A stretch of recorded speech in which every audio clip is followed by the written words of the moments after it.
7ാം class മാത്സിലെ 6ാമത്തെ ചാപ്റ്ററായ അംശബന്ധം എന്ന ചാപ്റ്ററിലെ page number 90ലും 91ലുമുള്ള ചോദ്യങ്ങളാണ് explain ചെയ്യുന്നത്. ഒന്നാമത്തെ ചോദ്യം, ദോശയുണ്ടാക്കാൻ 6 കപ്പ് അരിക്ക് 2 കപ്പ് ഉഴുന്ന് എന്നാണ് കണക്ക്. 9 കപ്പ് അരി എടുത്താൽ എത്ര കപ്പ് ഉഴുന്നെടുക്കണം? അപ്പൊ ഇവിടെ ചോദ്യത്തില് ദോശയുണ്ടാക്കാൻ 6 കപ്പ് അരിക്ക് 2 കപ്പ് ഉഴുന്നാണ് വേണ്ടത് എന്ന് തന്നിട്ടുണ്ട്. അതേപോലെ 9 കപ്പ് അരി എടുത്താൽ എത്ര കപ്പ് ഉഴുന്ന് വേണം? ഇതാണ് നമുക്ക് ക്വസ്റ്റ്യനകത്ത് കാണേണ്ടത്. അപ്പൊ ഇവിടെ 6 കപ്പ് അരിക്ക് 2 കപ്പ് ഉഴുന്നാണ് കണക്ക് എന്ന് പറയുമ്പോൾ അതിൽ നിന്ന് നമുക്ക് അരിയുടെ അളവും ഉഴുന്നിന്റെ അളവും തമ്മിലുള്ള അംശബന്ധം കാണാലോ. ആ അംശബന്ധം കിട്ടിക്കഴിഞ്ഞാൽ നമുക്ക് ഇവിടെ 9 കപ്പ് അരിക്ക് എത്ര കപ്പ് ഉഴുന്ന് വേണമെന്ന് കാണാൻ പറ്റും. അപ്പൊ ആദ്യം നമുക്ക് ആ അംശബന്ധം കാണാം. അതായത് ഉഴുന്നിന്റെ അളവ്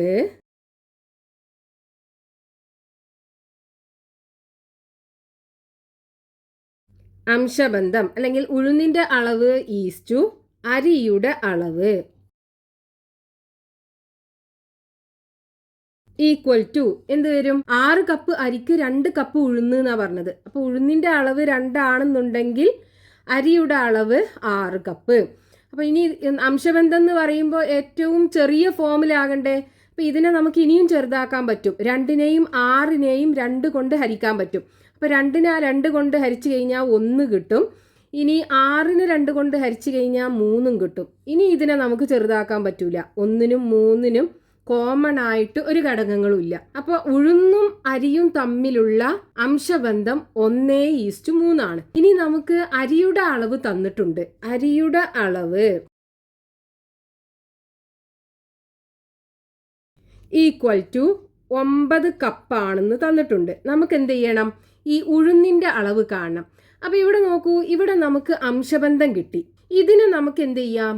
ഭിന്നസംഖ്യാ രൂപത്തിലാക്കി മാറ്റാം. അതായത് ഇവിടെ ഉഴുന്നിന്റെ അളവ് ഈസ്റ്റു അരിയുടെ അളവല്ലേ, അതിനെ ഭിന്നസംഖ്യാ രൂപത്തിലേക്ക് മാറ്റുമ്പോൾ ഉഴുന്നിന്റെ അളവ് ബൈ അരിയുടെ അളവ് ഈക്വൽ ടു. ഇനി ഇതിനെയും ഭിന്നസംഖ്യാ രൂപത്തിലേക്ക് മാറ്റുക. അപ്പോൾ 1/3 വരും. ഇനി നോക്കൂ, നമുക്ക് ഇവിടെ അരിയുടെ അളവ് 9 കപ്പല്ലേ തന്നിട്ടുള്ളത്. അപ്പൊ നമ്മൾ എന്ത് ചെയ്യുക? ഈ അരിയുടെ അളവ് എന്ന സ്ഥാനത്ത് ഈ 9 എന്ന് കൊടുക്കുക. അപ്പോൾ ഉഴുന്നിന്റെ അളവ് ബൈ അരിയുടെ അളവിന് പകരം 9 കപ്പ് ഈക്വൽ ടു 1/3.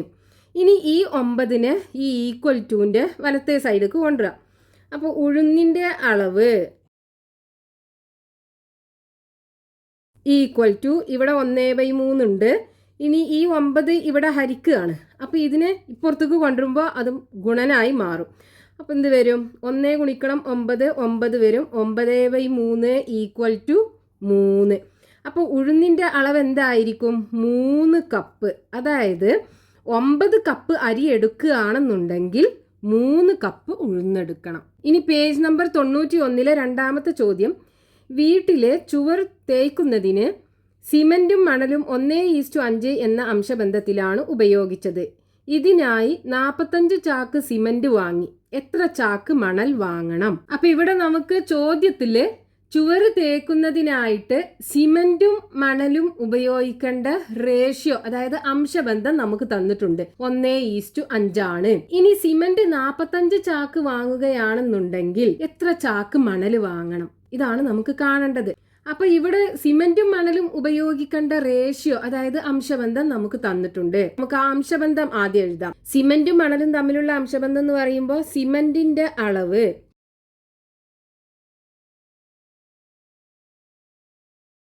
ഈസ്റ്റു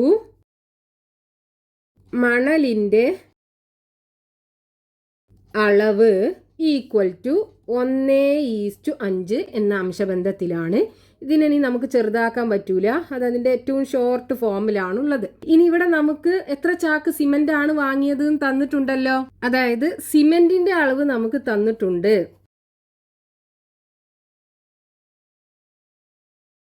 സിമെന്റിന്റെ അളവ് ഈക്വൽ ടു 45 ചാക്ക് സിമന്റ് ആണ് വാങ്ങിയത്.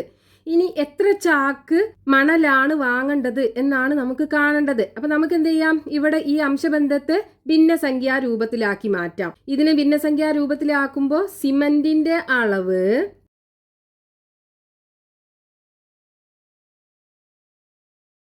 ബൈ മണലിന്റെ അളവ് ഈക്വൽ ടു 1/5 വരും. ഇനി നമുക്ക് ഇവിടെ സിമന്റിന്റെ അളവ് തന്നിട്ടുണ്ട്, അതായത് 45 ചാക്കാണ്. അപ്പോൾ ഇതിനകത്ത് കൊടുക്കുക. അപ്പോൾ 45 ബൈ മണലിന്റെ അളവ് ഈക്വൽ ടു 1/5 വരും. ഇവിടെ മണലിന്റെ അളവ് താഴെയാണുള്ളത്, അതായത് ഛേദത്തിലാണുള്ളത്.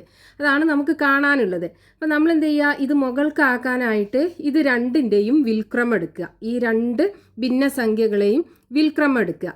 അപ്പോൾ ഇതിൻ്റെ വിൽക്രമം എടുക്കുമ്പോൾ ഈ താഴെയുള്ള മണലിൻ്റെ അളവ് മുകളിൽ പോവും, 45 താഴോട്ടും വരും. അപ്പം മണലിൻ്റെ അളവ്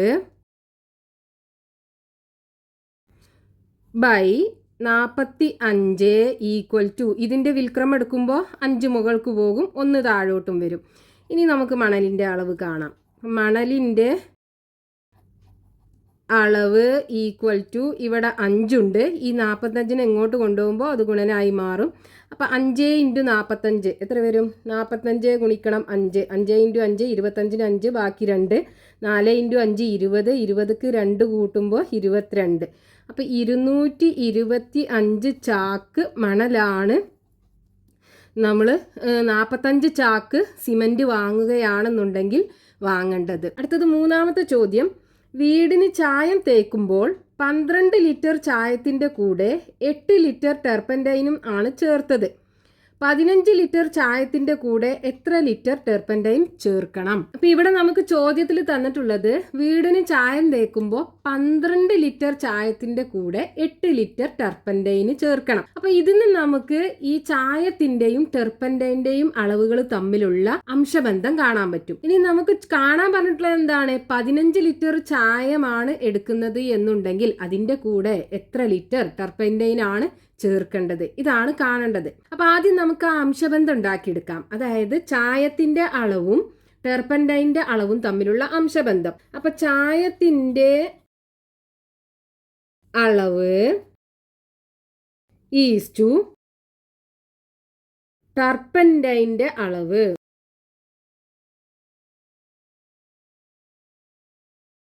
ഈക്വൽ ടു ചോദ്യത്തിൽ പറഞ്ഞിട്ടുള്ളത് 12 ലിറ്റർ ചായത്തിൻ്റെ കൂടെ 8 ലിറ്റർ ടെർപ്പൻറ്റൈനാണ് ചേർക്കേണ്ടതെന്ന് തന്നിട്ടുണ്ട്.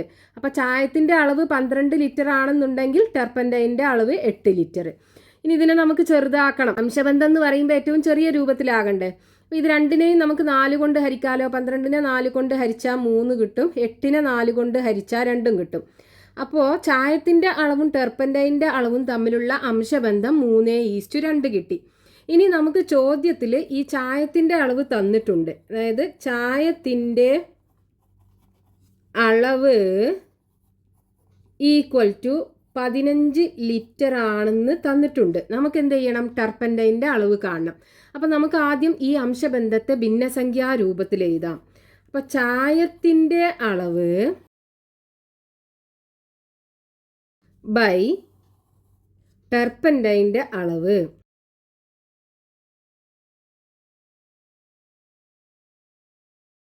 ഈക്വൽ ടു ഇതിനെ ഭിന്നസംഖ്യയിൽ എഴുതുമ്പോൾ 3/2 വരും. ഇനി നോക്കൂ, ചായത്തിന്റെ അളവ് നമുക്ക് തന്നിട്ടില്ലേ. അപ്പൊ ഇവിടെ ചായത്തിന്റെ അളവിന് പകരം 15 കൊടുക്കുക. 15 ബൈ ടെർപ്പൻറ്റൈൻ്റെ അളവ്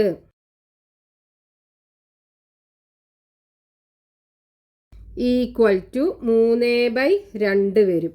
ഇനി നമുക്ക് ഈ താഴെയാണ് ടെർപ്പൻറ്റൈൻ്റെ അളവ് എടുക്കുന്നത്. അപ്പോൾ നമ്മൾ എന്ത് ചെയ്യുക? ഇത് മുകൾക്കാക്കാൻ വേണ്ടിയിട്ട് ഈ രണ്ട് ഭിന്നസംഖ്യകളുടെയും വിൽക്രമം എടുക്കുക. അപ്പോൾ ടെർപ്പൻറ്റൈന് മുകൾക്ക് പോകും, 15 താഴോട്ട് വരും. അപ്പോൾ ടെർപ്പൻറ്റൈൻ്റെ അളവ് ബൈ 15 ഈക്വൽ ടു ഇതിൻ്റെ വിൽക്രമം എടുക്കുമ്പോൾ 2/3. ഇനി ടെർപ്പൻറ്റൈൻ്റെ അളവ് ഈക്വൽ ടു ഈ 15നെ പുറത്തേക്ക് കൊണ്ടുപോവുക. അപ്പോൾ ഇവിടെ 2/3 ഉണ്ട്, ഇതിനെ കൊണ്ടുവരുമ്പോൾ ഇത് ഗുണിക്കണം 15 ഗുണിക്കണം 15 എന്നാകും. ഈക്വൽ ടു 2 ഗുണിക്കണം 15/3 വരും. 2 ഗുണിക്കണം 15 എന്ന് പറഞ്ഞാൽ 30/3 വരും. അപ്പോൾ 30/3 30നെ 3 കൊണ്ട് ഹരിച്ചാൽ 10 കിട്ടുക. അപ്പോൾ 10 ലിറ്റർ ടർപ്പൻറ്റൈനാണ് 15 ലിറ്റർ ചായത്തിൻ്റെ കൂടെ ചേർക്കേണ്ടത്. അടുത്തത് 4ാമത്തെ ചോദ്യം. ഒരു പഞ്ചായത്തിലെ 1ാം വാർഡിൽ സ്ത്രീകളുടെയും പുരുഷന്മാരുടെയും എണ്ണം 11:10 എന്ന അംശബന്ധത്തിലാണ്. ഇവിടെ 1793 സ്ത്രീകളാണുള്ളത്. ഇവിടെ എത്ര പുരുഷന്മാരുണ്ട്? സ്ത്രീകളും പുരുഷന്മാരും കൂടി ആകെ എത്ര പേരുണ്ട്? അപ്പൊ ഇവിടെ ചോദ്യത്തില് ഒരു വാർഡിലെ സ്ത്രീകളുടെയും പുരുഷന്മാരുടെയും എണ്ണത്തിന്റെ അംശബന്ധം നമുക്ക് തന്നിട്ടുണ്ട്. 11:10 ആണ്.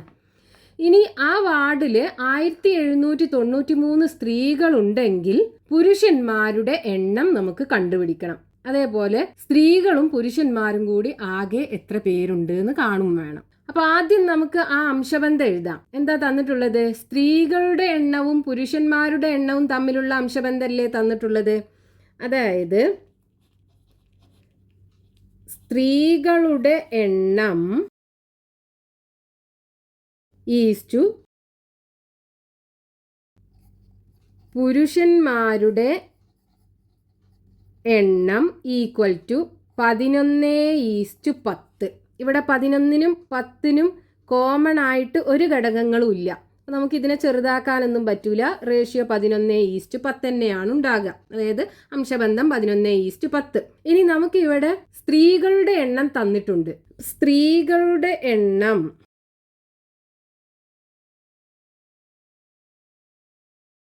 ഈക്വൽ ടു 1793 സ്ത്രീകളാണുള്ളത് എന്ന് തന്നിട്ടുണ്ട്. നമുക്ക് എന്ത് ചെയ്യണം? പുരുഷന്മാരുടെ എണ്ണം കാണണം. അപ്പം നമ്മൾ എന്ത് ചെയ്യുക? ഈ അംശബന്ധത്തിനെ ഭിന്നസംഖ്യാ രൂപത്തിൽ എഴുതുക. അപ്പം എങ്ങനെ വരും? സ്ത്രീകളുടെ എണ്ണം ബൈ പുരുഷന്മാരുടെ എണ്ണം. സ്ത്രീകളുടെ എണ്ണം ബൈ പുരുഷന്മാരുടെ എണ്ണം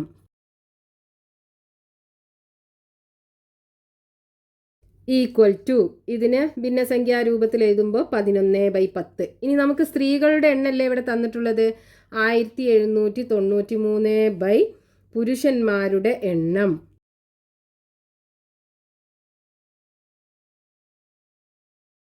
ഈക്വൽ ടു 11/10. ഇനി പുരുഷന്മാരുടെ എണ്ണം താഴെയാണുള്ളത്, അത് മുകൾക്കാക്കാൻ എന്ത് ചെയ്യുക? നമ്മൾ ഈ രണ്ട് ഭിന്നസംഖ്യകളുടെയും വിൽക്രമം എടുക്കുക. അപ്പം ഇതിൻ്റെ വിൽക്രമം എടുക്കുമ്പോൾ പുരുഷന്മാരുടെ എണ്ണം മുകളിൽ പോകും. പുരുഷന്മാരുടെ എണ്ണം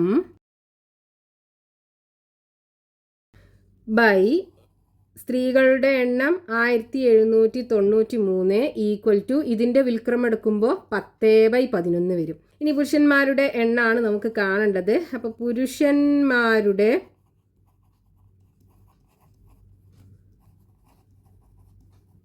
എണ്ണം ഈക്വൽ ടു ഇവിടെ 10/11 ഉണ്ട്.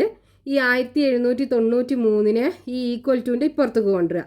അപ്പോൾ ഇവിടെ ഇത് ഗുണനായി മാറും. അപ്പോൾ ഗുണിക്കണം 1793. ഇനി 10 ഗുണിക്കണം 1793/11. ഇതിനെ 10 കൊണ്ട് ഗുണിക്കുമ്പോൾ എന്ത് ചെയ്താൽ മതി? ഇവിടെ ഒരു 0 ഇട്ട് കൊടുത്താൽ മതി അല്ലേ? അതായത് 1793 ലാസ്റ്റിലൊരു 0 ഇട്ട് കൊടുക്കുക /11. ഇനി ഇതിനെ 11 കൊണ്ട് ഹരിക്കുക. അപ്പോൾ 1793 0 ഹരിക്കണം 11. 17 ഒരു പ്രാവശ്യം 1 ഗുണിക്കണം 11 വരും. 17 11 പോയാൽ 6, 9 ഇറക്കി എഴുതുക. 69 11 6 പ്രാവശ്യം 6 ഗുണിക്കണം 11 66 വരും. ഇനി 69 66 പോയാൽ ബാക്കി 3 ഉണ്ടാകും. ഈ 3 ഇറക്കി എഴുതുക. 33 11 3 പ്രാവശ്യം 3 ഗുണിക്കണം 11 33. 33 33 പോയാൽ 0. ഇനി ഇവിടെ ഒരു 0 ബാക്കിയുണ്ടല്ലോ, ആ 0 ഇവിടെ ഇട്ട് കൊടുക്കുക. അപ്പോൾ ഇവിടെ നമുക്ക് പുരുഷന്മാരുടെ എണ്ണം എത്ര വരും? 1630 പുരുഷന്മാരാണ് ആ വാർഡിലുണ്ടാകുക. അപ്പോൾ പുരുഷന്മാരുടെ എണ്ണം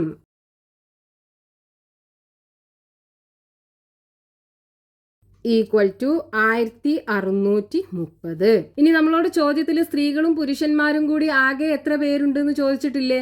അപ്പോൾ നമുക്ക് എന്ത് ചെയ്താൽ മതി, ഈ സ്ത്രീകളുടെ എണ്ണം പുരുഷന്മാരുടെ എണ്ണവും കൂടെ കൂട്ടിയാൽ മതി. അപ്പോൾ ആകെ സ്ത്രീകളും പുരുഷന്മാരും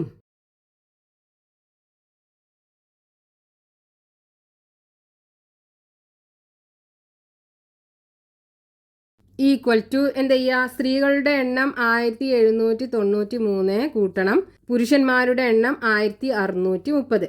അപ്പോൾ 1793 കൂട്ടണം 1630. 3 0 കൂട്ടിയാൽ 3, 9 3 കൂട്ടിയാൽ 12, 2 ബാക്കി 1, 6 1 കൂട്ടിയാൽ 7, 7 7 കൂട്ടിയാൽ 14, 4 ബാക്കി 1, ഇവിടെ 3 വരും. അപ്പോൾ 3423 ആളുകളാണ് ആ വാർഡിലുണ്ടാകുക, പുരുഷന്മാരും സ്ത്രീകളും കൂടെ.